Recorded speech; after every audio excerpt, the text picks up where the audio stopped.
ഇപ്പോൾ ഞാൻ നിൽക്കുന്നത് അരയങ്കാവ് ഭഗവതി ക്ഷേത്രത്തിൻ്റെ മതിൽക്കെട്ടിനകത്താണ്.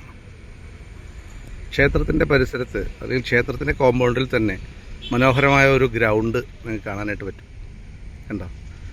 ഈ ഗ്രൗണ്ടിൽ 1-2 നിർമ്മിതികൾ പുതുതായിട്ട് വന്നിട്ടുണ്ട് എന്നുള്ളത് ശരിയാണ്. എങ്കിലും ഗ്രൗണ്ടിന് വലിയ ഒരു വിസ്തൃതിക്ക് വലിയൊരു കോട്ടവും തട്ടിയിട്ടില്ല. ധാരാളം ആവശ്യത്തിൽ കൂടുതലുള്ള സൗകര്യങ്ങൾ ഇപ്പോഴും അല്ലെങ്കിൽ വിസ്തൃതി ഇപ്പോഴും ഈ ഗ്രൗണ്ടിനുണ്ട്.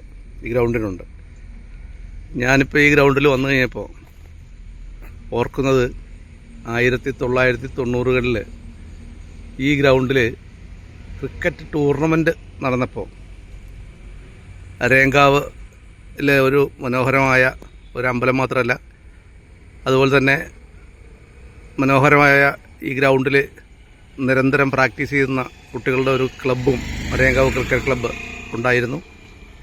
ആ അരയങ്കാവ് ക്രിക്കറ്റ് ക്ലബ്ബ് സംഘടിപ്പിച്ച ഒരു ക്രിക്കറ്റ് ടൂർണമെൻറ്റിൽ തിരുവാണിയൂർ ക്രിക്കറ്റ് ക്ലബ്ബ് പങ്കെടുക്കുക മാത്രമല്ല, ഫൈനലിൽ അന്നത്തെ ഈ പ്രദേശത്തെ ഏറ്റവും വലുതും ഏറ്റവും ഉജ്ജ്വലമായ ടീമായിരുന്ന ഫാസ്റ്റ് തലയോലപ്പറമ്പിനോട് ആണ് ഫൈനലിൽ അന്ന് പരാജയപ്പെട്ടത്. റണ്ണറപ്പ് ആവുകയാണ് തിരുവാണിയൂർ. അപ്പോൾ ഫൈനലിലേക്കുള്ള പ്രവേശന വഴിയിൽ സെമിഫൈനലിൽ അരയങ്കാവിനോട് ഏറ്റുമുട്ടിയത് തിരുവാണിയൂരാണ്.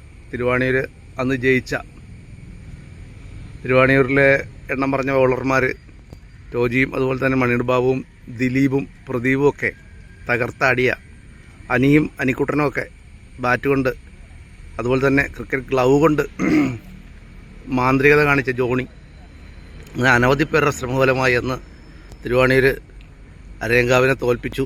അങ്ങനെ ആണ് ഫൈനലിലെത്തിയത്. ആ കഥ ഇവിടെ വന്നപ്പോൾ അറിയാതെ ഓർത്തുപോയി. അതാണ് ഞാൻ നിങ്ങളോട് പങ്കുവച്ചത്.